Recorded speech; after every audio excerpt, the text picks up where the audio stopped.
Magandang hapon po sa bawat isa. Magandang hapon po. Friday na naman po at alam ko ang bawat isa sa atin sa mga outreaches natin ay naka-ready na para mag-united prayer po tayo.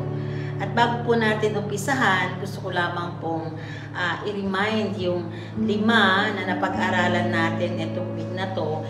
Ito yung 5 na katotohanan, amen po, na pinaaarala kapag ikaw ay nangangailangan ng pag-asa o yung 5 truths to remember when you need hope.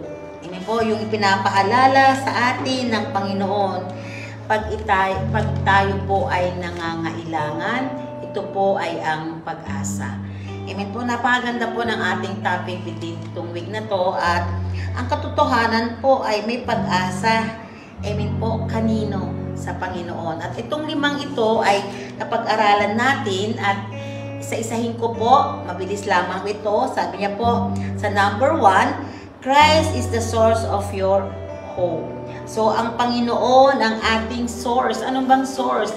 Ang pinanggagalingan, ang pinagkukuhanan ng ating pag-asa. Sa lahat ng aspeto po ng ating buhay, si Jesus ang ating source.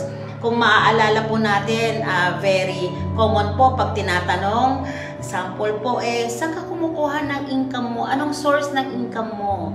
Ang sasagot po ay sa aking hanap buhay, sa aking negosyo.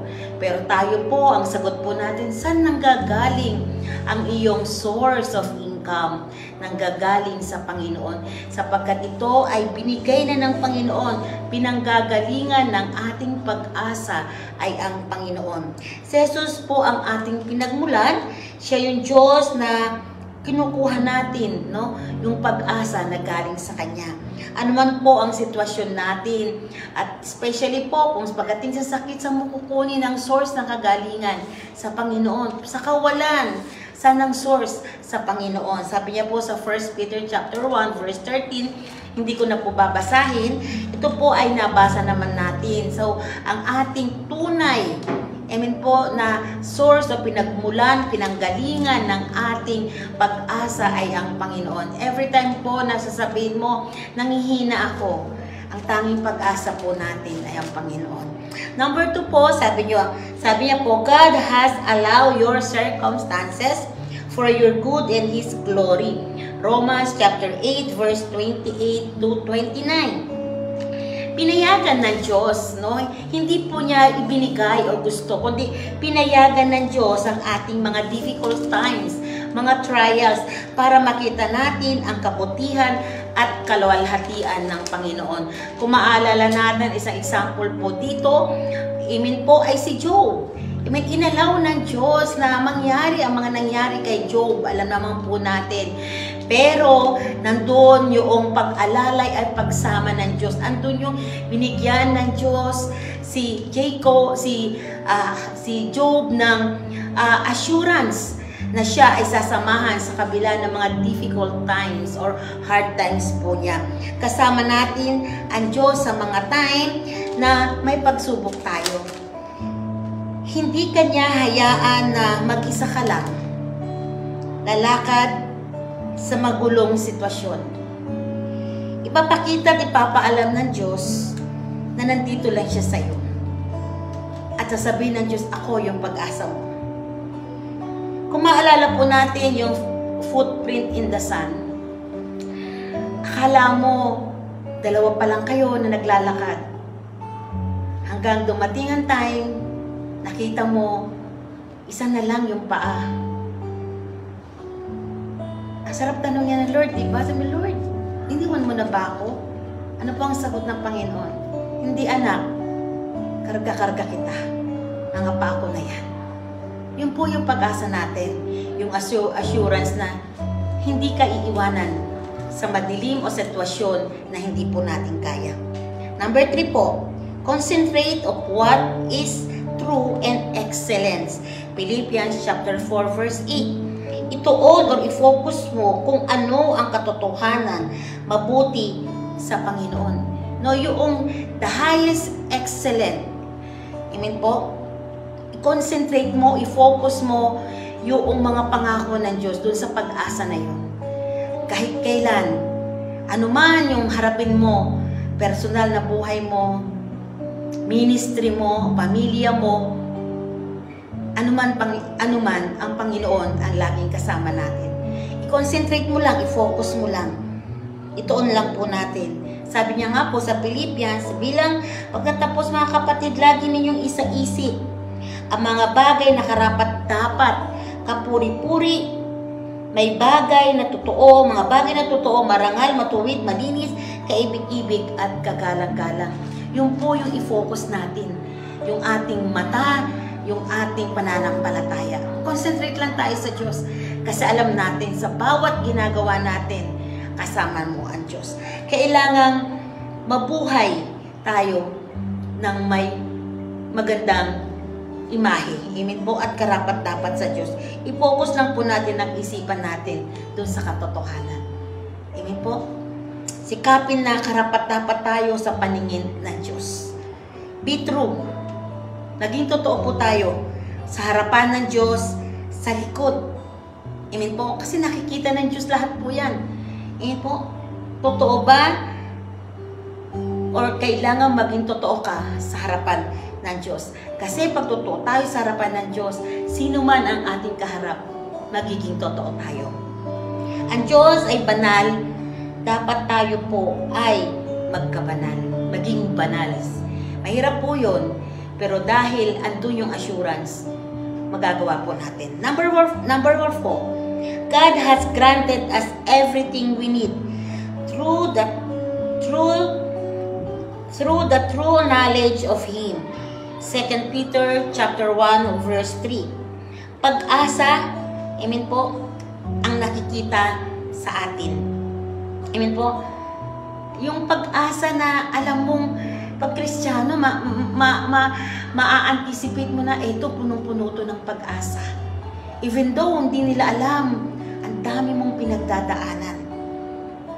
Gagarantiya ng Diyos, amen po, na lahat ng pangangailangan natin ay may pag-asa. Lahat ng ginagawa natin ay may pag-asa. Pinagkakaloob ng Diyos ang lahat ng kailangan natin. Number 5, focus on Christ. He is our refuge. Ang Diyos po ang ating personal na kanlungan. Amen po. Siya po yung kanlungan natin. Ang pag-asa natin ay focus natin sa Diyos. Magtiwala tayo dahil siya po ang ating kanlungan. Ano man po ang danasin ng bawat isa sa atin, takbo lang po tayo sa Diyos kasi siya yung ating kanlungan. Alam niyo po, may example nga po ako minsan. Alam niyo po yung kabayo, hindi ko po sinabing kabayo tayo, pero ang sample po yung kabayo, di ba po mayroon yung dalawang nakalagay dito sa kaliwat kanan nila, nakafocus lang. Kasi every time na yung nakasakay sa kabayo, ikokuman niya yung kabayo, ang unang isipin ng kabayo, diretso lang, hindi siya tumitingin sa kaliwat kanan. Amen po. Ang Diyos po, kailangang diretso lang ang tingin. Mag-focus lang po tayo sa Panginoon. Lahat pong ito ay paalala ng Diyos sa atin. Pag may Diyos tayo, may pag-asa. Even though, sa kawalan natin, sa meron natin, handa ang Diyos sa lahat ng bagay. Bilang mga nakakilala po, kailangan makitaan tayo. Buhay ang Diyos natin at punong-puno po tayo ng pag-asa. At sa pananalangin po natin, maraming kung pangako ang Diyos, mas malalaman natin pag tayo po ay consistent, persistent sa pananalangin. Mas malalaman natin ang pag-asa, amen po, pag tayo po ay persistent and consistent sa pagpipray. Tuloy-tuloy sa pagpipray, amen po, laging consistent, may time ka sa Panginoon. Sabi niya po, sa 1 Thessalonica 5:17, alam naman po natin yon. Pray continually, never stop praying. Ephesians 6:18, pray in the Spirit at all times, and on every occasion, stay alert and be persistent your prayer. Maging persistent and consistent po tayo sa pananalangin. mas malalaman natin ang mga pangako ng Diyos at mas magbubus yung pag-asa natin. Amen po, yun lamang po at ito po si Pastora Ellie. Amen. Salamat Pastora Lea at magandang gabi po muli sa bawat isa at nandito na nga po muli tayo sa panalangin po at pagpupuri natin sa ating Panginoon. At napakaganda po nung mga inaral po natin at natutunan itong buong linggo na tunay nga na 5 bagay ng katotohanan na dapat nating alalahanin kung kailangan natin ang pag-asa. Alam niyo po ba bilang isang Kristiyano, ang nagbibigay po o Diyos ng lakas sa atin, ay yung attention po natin, yung pag-asa na nanggagaling, nakabase sa pananampalataya mo sa salita ng Panginoon. Once na alam mo yung tamang relasyon mo sa Panginoon, mayroon pong pag-asa. Kung kilala mo ang Diyos mo, meron pong pag-asa. At ito po yung kailangan natin. Madalas sa atin, ay tayo'y nakakasurvive. Nagpapatuloy tayo dahil alam natin na natapos na ng ating Panginoong Jesus yung pong future natin, yung pong lalakaran natin. Ang nakatingin po tayo doon sa pag-asa na nakatuon sa kanyang salita. Dahil kung titingin tayo sa mundo, ang pag-asa po ng mundo ay wait and see. At tayo pong mga Kristiyano ay nakabase doon sa mga pangako ng Diyos at sa pangako ng Panginoon sa atin. Doon nagkakaroon tayo ng pag-asa at sa pag-asang yan, meron tayong haharapin na future sa buhay po natin. Tulad nga po ng sinabi niya na pangako niya sa Jeremiah chapter 29 verse 11. Alam na alam natin ito. Pero tingnan natin dito po sa verse po sa EVR translation. Ang sabi niya po dun sa NIV, "For I know the plans I have for you, declares the Lord. Plans to prosper you and not to harm you. Plans to give you hope and future." Pero ito po sa isang translation, ang sabi niya dito, "For I know the plans which I am planning for you, declared Yahweh," or Lord. "Plans of welfare and not of calamity, to give you future and hope." Ang Panginoon Diyos po sa kanyang mga pangako ay hindi po ito isang kasinungalingan o pangako lang. Siya po ay hindi nagsisinungaling at ang kanyang pangako ay hindi ito mawawala at tunay na pangako na binigay sa atin. Sabi niya po sa Hebrews chapter 6 verse 17, "Gayon din naman pinatibayan ng Diyos ang kanyang pangako sa pamamagitan ng mga panunumpa upang ipakilala sa kanya ang mga pinangakuan na hindi nagbabago ang kanyang panukala." Sa 18, sabi niya, "At hindi nagbabago ni nagsisinungaling man ang Diyos tungkol sa 2 bagay na ito, ang kanyang pangako at sumpa. Kaya tayong nakatagpo sa kanya ng kalinga ay panatag ang loob na umaasa sa mga pangako niya."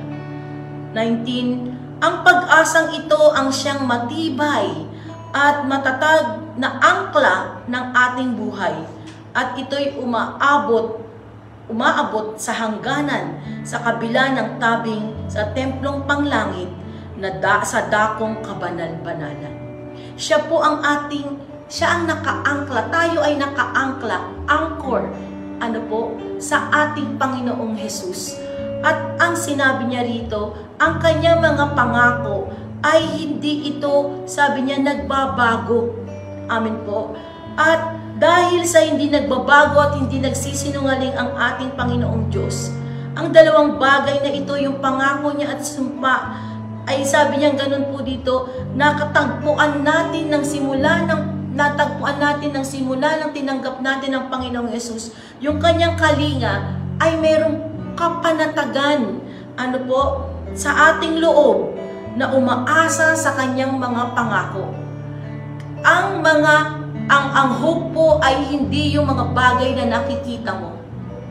Ang hope po ay yung mga bagay na hindi mo pa nakikita at ibinigay sa atin ng tamang pananampalataya.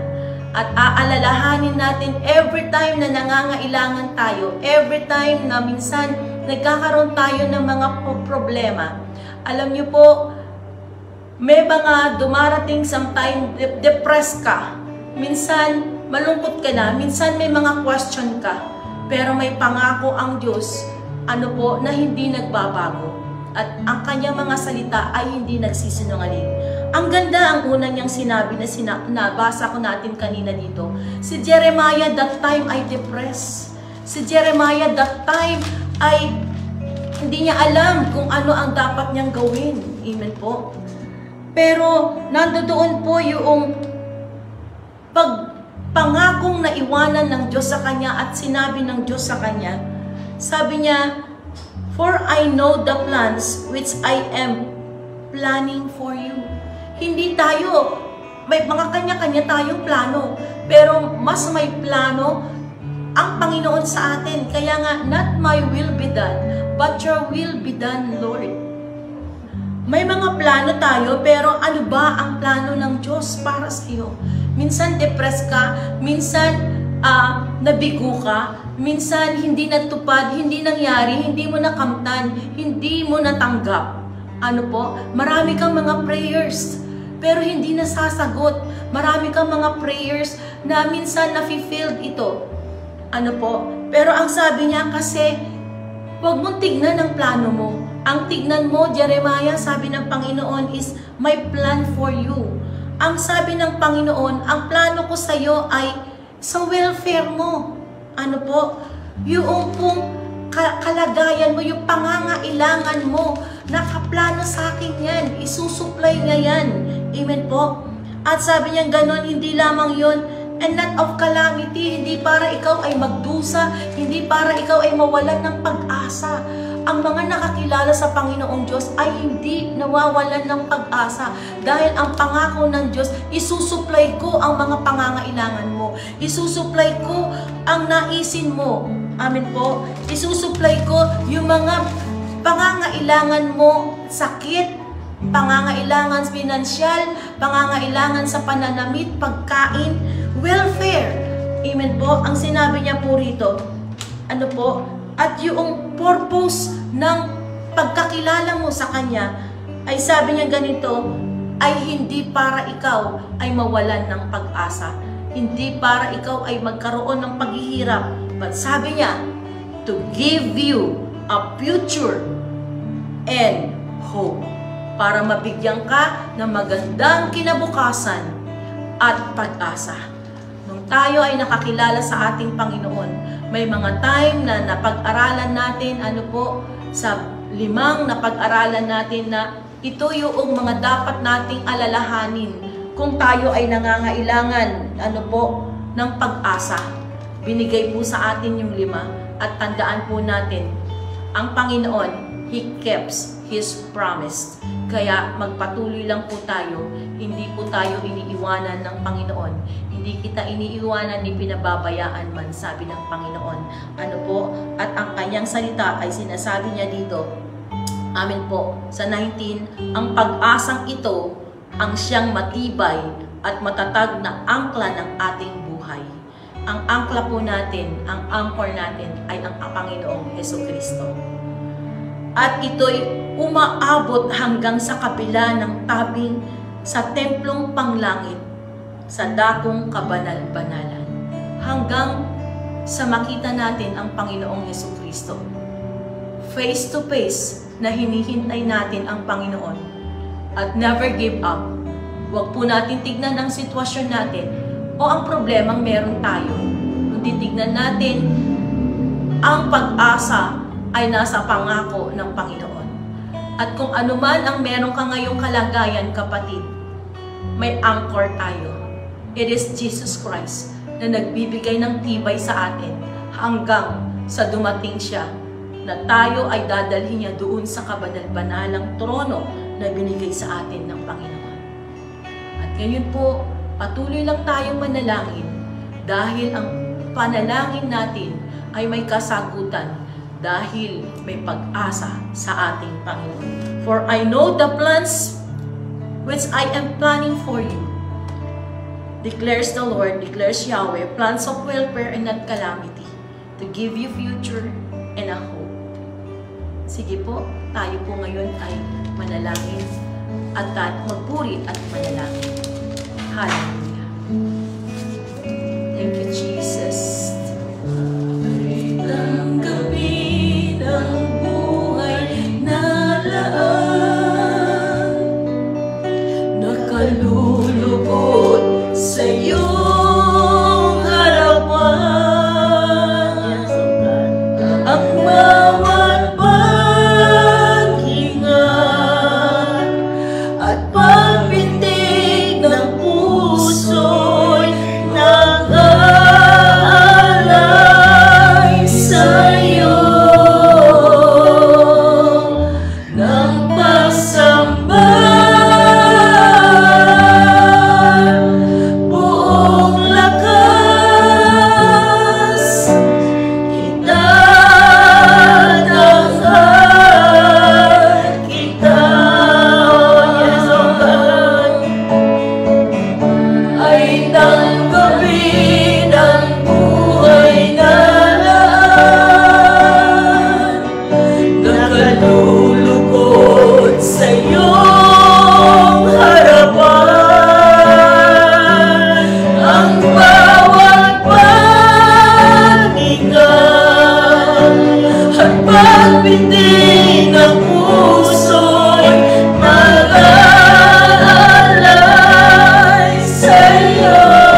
Hallelujah. Praise your name, Lord. Ang aming lakas, O God, ang mga papuring ito, Panginoon, ay karapat-dapat lamang, Panginoon, na maibigay namin, O Diyos, sa aming Diyos na buhay na kahit kailan, Panginoon, hindi nagbago. Yes, Lord. Ang pag-asa namin ay nakatuon sa iyo, Panginoon, sapagkat ang mga pangako mo, Panginoon, ay hindi lilipas, hindi kukupas, Panginoon. Yes, okay. Hindi nagbabago, nananatili, O Diyos. Kaya patuloy po kaming dumudulog sa iyo. Sama-sama kami, Panginoon, dito sa kabuuan ng Rema. Patuloy po namin itinataas, Panginoon, sa iyo ang bansang Pilipinas. Sa pangalan po ng iyong anak na si Jesus. Salamat po dahil nandun ang puso ng iyong mga anak, O God, para sa bansang ito. Dahil alam po namin ang pag-asa ng Pilipinas, O Diyos, ay nasa iyo, Panginoon. Patuloy niyo pong ingatan ang aming mga namumuno, Panginoon, sa mga desisyon nila, O Diyos. Lord, heal our nation, O God. Yes, Ang bansang Pilipinas ay may mga pangangailangan, O God. Hayaan niyo pong simulan sa kaligtasan, Panginoon, ang bansang Pilipinas, sa mga namumuno, Panginoon, simula sa aming presidente hanggang sa pinakamababa, Panginoon, na posisyon. Lord, patuloy ka pong magpakilala sa kanila. Winawasak namin ang false religion, false doctrine, kawalan ng pananampalataya sa pangalan ni Jesus, sa kabuuan ng namumuno sa bansang Pilipinas at sa buong bansa, sa pangalan ni Jesus ay winawasak namin ito, kawalan ng pananampalataya, ang pride, false religion, false doctrine, katigasan ng puso, sa pangalan ng Jesus ay winawasak namin ni Jesus. Ang kabulagang spiritual, lumayas ka sa pangalan ng Jesus. In Jesus' name, bitawan nyo ang bansang Pilipinas, ang mga mamamayan, ang mga tao, mga kaluluwa na sa pangalan ng Jesus. At nagpapakawala kami, Panginoon, ng kaligtasan na nagmumula sa iyo, Panginoon. Hallelujah, shame and repentance, O God. Lord, hallelujah, makita nila, Panginoon, ang Diyos na buhay, O God. Hallelujah, ang Panginoong Jesucristo na nagbigay ng pag-asa sa amin, Panginoon. Hallelujah, ay makilala nila, Panginoon, sa pangalan po na yung anak mo si Jesus. Nagdideklara kami ng salvation, O God, sa buong Pilipinas, Panginoon, sa pangalan po na yung anak na si Jesus. Winawasak din namin sa pangalan ni Jesus ang walang pagkakaisa, sa pangalan ni Jesus. Winawasak namin itong poverty in Jesus' name. At sa pangalan ni Jesus, bisyo, drug addiction, sa pangalan ni Jesus, corruption, sa pangalan ni Jesus, lahat ng kalamidad, sa pangalan ni Jesus, winawasak namin, in Jesus' name, mga nagbabalak na bagyo, lindol, o anumang klaseng trahedya ito, ay winawasak namin lahat ng ito, sa sinusuway namin, sa pangalan ni Jesus, sa pangalan ni Jesus. At Lord, hallelujah, nagpapakawala kami ng prosperity, Panginoon, nagpapakawala po kami, Panginoon, O Diyos, hallelujah, ng kaluwagan sa pinansyal, Panginoon, sa mga pangangailangan ng bansang Pilipinas, ng mamayang Pilipino, Panginoon, sa pangalan ni Jesus, O God. Sa aming mga kakainin, dadaramitin, Panginoon, hallelujah, at sa mga, hallelujah, pangangailangan ng buong bansa, Panginoon, ng bansang Pilipinas, O God, Lord, you will provide, O God. Salamat din po sa pagkakaisa, salamat din sa wisdom, knowledge, Lord God, revelation, sa mga pagdidesisyon sa bansang ito, Panginoon, sa aming may mga katungkulan na ina-assign mo, O Diyos, sa pangalan ni Jesus, O God. Nagpapakawala din po kami, Panginoon, hallelujah, ng patuloy na pag-ibig, Panginoon, sa bansang Pilipinas, O God. Nagpapakawala kami ng kabanalan, Panginoon, hallelujah, pagmamahal sa iyo, pagpapakumbaba sa iyo, Panginoon, sa pangalan po ng iyong anak na si Jesus, Panginoon. Pakialaman niyo po ang bansang Pilipinas, O God, at maraming salamat po, Panginoon, sa progreso nito, Panginoon, hallelujah, dahil ikaw, Panginoon, ang aming tinitingnan, kami na mga nananampalataya sa iyo, Panginoon, O Diyos, nakatingin kami, Panginoon, dun sa pag-asa na ginawa ng aming Panginoong Jesucristo sa krus ng Kalbaryo, sa kaligtasan, sa kagalingan, sa kayamanan, Panginoon, na binigay na sa amin, Panginoon, kaginhawaan na binigay na sa amin, O Diyos. Kaya dinideklara namin ito sa bansang Pilipinas. Pilipinas. Salamat po, Ama, sa pangalan ni Jesus. Lord, gayon din po, O Diyos, tinataas din po namin, O God, ang aming everyday Bible study sa Rema Philippines, O Lord God. Maraming salamat sa aming mga kapasturan na nakikita nyo, Panginoon, O Diyos, na nagbibigay ng mensahe sa iyo, O God. Hayaan nyo po, Panginoon, na ibigay nyo, Panginoon, yung anointing, yung revelation, O God, sa bawat ituturo po nila, Panginoon, may ma-encourage, may ma-equip, may maligtas, Panginoon, hallelujah, sa bawat mapapakinggan nila sa kanila, Panginoon. Salamat po, Panginoon, and bless them, O God, sa kanilang ministry at sa kanilang pamilya, Panginoon. Ingatan nyo rin po sila, Ama, sa pangalan po na yung anak na si Jesus. Lord, tinataas din po namin, Panginoon, hallelujah, ang mga simbahan na under construction, Panginoon, na nais mo pong abutin po namin, O God. Dalangin po namin, O Diyos, ang mga manggagawa, ang pinansyal na pangangailangan, O God, at dalhin niyo po kami dun sa tinalaga nyo, Panginoon, para sa amin, Panginoon. Hallelujah, na simbahan at mga kaluluwa na pinagkatiwala ninyo sa amin, O God. Salamat po, Panginoon. Hallelujah, sa 1,000 churches na yan, Panginoon. Salamat po, Father God. We give you praise and glory, O God. Lord, tinataas din po namin sa pangalan po na yung anak ng si Jesus, O God, ang mga kapatiran po namin na mga nasa abroad, Panginoon. Lord, ikaw po ang nakakaalam, Panginoon, ng kanilang kalagayan sa ngayon, O Diyos. Bigay nyo nga po, Panginoon, yung joy na nagmumula sa iyo, Panginoon. Hallelujah. Lord, yung purpose, O Lord God, ba't sila nandun, Panginoon? Hallelujah. To extend, spread your word. They are your ambassador, O God. Kaya, Panginoon, dalangin po namin, O God, na patuloy niyo po silang ingatan, proteksyonan, Panginoon, O God, at mangyari maganap ang iyong perpektong kalooban sa buhay nila. At ang kanilang mga iniwanan dito, O Diyos, sa Pilipinas, na pamilya nila, ingatan niyo rin po, Panginoon, sa oras ng kalungkutan. Bibigyan niyo po yung joy, Panginoon, hallelujah, sa pamilya nila, Panginoon, na pag-iingat at proteksyon.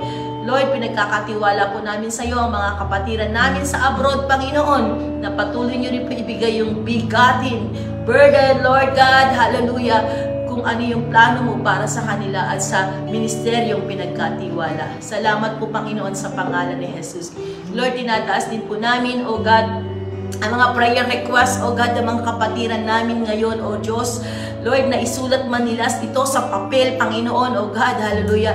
Maiyahayag ang kasagutan, Panginoon. Magkakatestimony kami, Panginoon, na may nasagot na panalangin, Panginoon, O Diyos. Hallelujah. Sa prayer meeting na ito, O God, hallelujah. Salamat po, Panginoon, na isulat nila at babanggitin ang kanilang bibig, Panginoon, na sinabi mo, nagkakaisa kami ngayon, ano man ang hilingin namin sa panalangin. Manalig kami na natanggap na namin iyon at matatanggap nga namin, Panginoon. So we thank you for the answer, Lord God. Sa iyo ang aming pag-asa, Panginoon, ng kasagutan ng aming mga panalangin, O Diyos. Sa pangalan po ng iyong anak na si Jesus. Gayon din po ang aming senior pastor na nagpatuloy, Panginoon, namin itinataas, O God. Nagkakaisa kami, Panginoon, sa kumpletong kagalingan niya, Panginoon. Kalakasan, Panginoon. Hallelujah. At, O Diyos, patuloy niyo po siyang ingatan saan man dako siya pumaroon, Panginoon. Salamat po, Panginoon, sa kumpletong kagalingan niya, O Diyos, at kalakasan sa pangalan po ng iyong anak na si Jesus. Ito po aming samot dalangin. Amen and amen. Hallelujah. Lord, salamat, O God, sa gabing ito. Patuloy mo po kami na bigay sa amin ng kalakasan, Panginoon.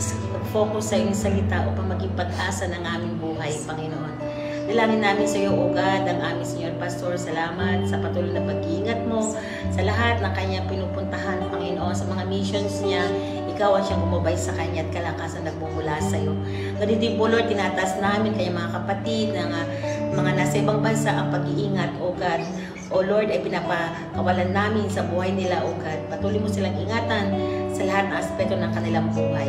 At dinadalangin din po namin ang aming mga leaders, O God. Patuloy, O God, na ibigay mo sa mga leaders, O God, yung pagkakaisa, pag-unawaan, Panginoon, pag-ibig na nanggagaling sa iyo. Bigay mo, Panginoon, yung mga panukala mo na nanggagaling lamang sa iyo, O God, upang maisatupad, Panginoon, may bigay, Panginoon, katuparan, O Lord, dito sa aming simbahan. Ibigay mo, Panginoon, yung patuloy, O God, na joy sa paglilingkod, O God, sa aming mga leaders, kalakasang pisikal at spiritual. Patuloy mo, O God, na unite ang aming mga leaders, O God. Patuloy mo ibigay, Panginoon, yung mga pangangailangan ng aming mga leaders. Ingatan mo, Panginoon, physical at spiritual, o God, ng kalakasan na bumula sa iyo. Ganun din po, Lord, tinatas namin ang aming mga kapastoran, ang aming mga workers, ang bawat simbahan, Panginoon, ng Rema Evangelistic Church, o God. Patuloy mo na tugunan ang kanilang mga pangailangan. Higit na alam mo mga buhay ng bawat isa. Ang aming mga pastor, ang aming mga workers na patuloy na naglilingkod sa iyo. Ingatan mo sila saan man sila madako, pumaroon ang pag-iingat na nagmumula sa iyo. Salamat, Panginoon, o God, na tuwing time na sila ay nalulungkot, salamat kasi ikaw yung kaligayahan, kasiyahan nila. Sa time ng kawalan, ikaw yung mayroon sila, Panginoon. Sa time, Lord, na sila ay nagkakaroon ng mga doubts, Panginoon, salamat kasi may mga salita at pangako kang ibinigay mo sa kanila sa iyong salita. Lord, salamat sa malakas na pangangatawan nila. Ingatan mo at gabayan mo, Panginoon, ang mga workers, ang mga pastors na patuloy na naglilingkod sa iyo, Panginoon. Lord, ibigay mo yung minimithi ng kanilang mga puso, O God, yung mga desire ng puso nila, at lalo ibigay mo ang burden na nagmumula sa iyo, O God, sa mga kaluluwa, O God, Panginoon, sa aming mga workers, sa mga pastors. Ingatan mo sila sa lahat ng kanilang pinupuntahan, O God. Ganito din po, Lord, tinatas ko ang bawat miyembro, ang bawat simbahan, Panginoon, ng Rema Evangelistic Church. Nakikita mo mga puso, nakikita mo mga pangangailangan ng bawat miyembro, O God. Lord, ikaw ang Diyos na sumasagot sa aming mga panalangin, O God. Nakikinig, Panginoon, sa aming mga daing. Tunay nga, O God, na ikaw ang siyang magbigay, Panginoon, ng assurance sa mga miyembro, Panginoon, O God, sa mga workers, sa mga pastors, Lord, na ikaw yung pag-asa namin, Panginoon. Walang iba, Panginoon, kundi ikaw yung pag-asa namin. Lord, yung mga miyembro, Lord, nakikita mo yung kalagayan nila. Salamat, Lord, sa kagalingan, Panginoon, sa pangalan ni Jesus. At Lord, salamat, O God, sa mayroon sila sa kawalan, Panginoon. Salamat, Lord, yung lalo pang ibigay yung tusiyasan na paglilingkod sa mga miyembro, Panginoon. Yung lalong ibigay mo yung bigatin namin sa paglilingkod, bigatin namin sa mga kaluluwa na hindi pa nakakakilala. O God, pinagkatiwala mo sa aming lugar, Panginoon, O God, sa mga simbahan namin, O God. Salamat, O Lord, sa patuloy mo na pagsagot sa mga panalangin ng bawat miyembro namin, sa bawat workers, sa bawat pastors, Lord. Alam namin, O God, na ikaw yung kakapitan namin. Kung kami malalaglag, Lord, ikaw yung kumakapit sa amin, Panginoon. Lord, ingatan mo, gabayan mo, Panginoon. Ibigay mo yung desire ng puso ng lahat ng mga miyembro, Panginoon, ng simbahang ito, mga workers, sa mga pastors, Lord. Yung mga mahal sa buhay na iniwan, O God, ng mga workers at mga pastors. Lord, kalingain mo kanilang pangangailangan. Ikaw yung God of provider nila, Panginoon.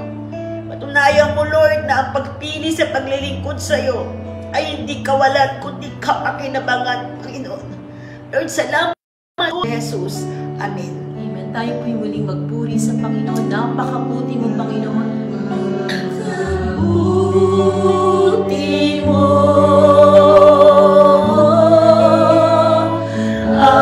aming Diyos Ama.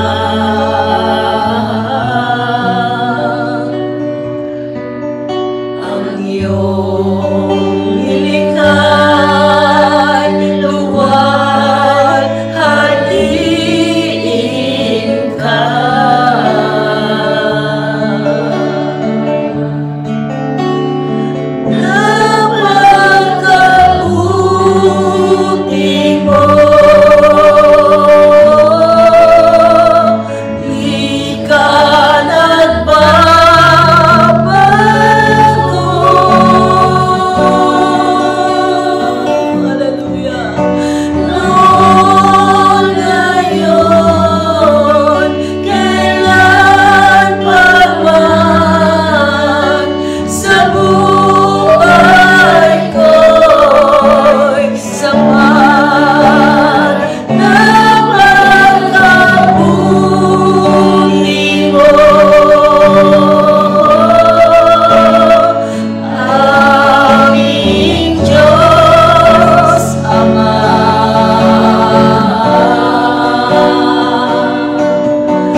sa amin, O Diyos.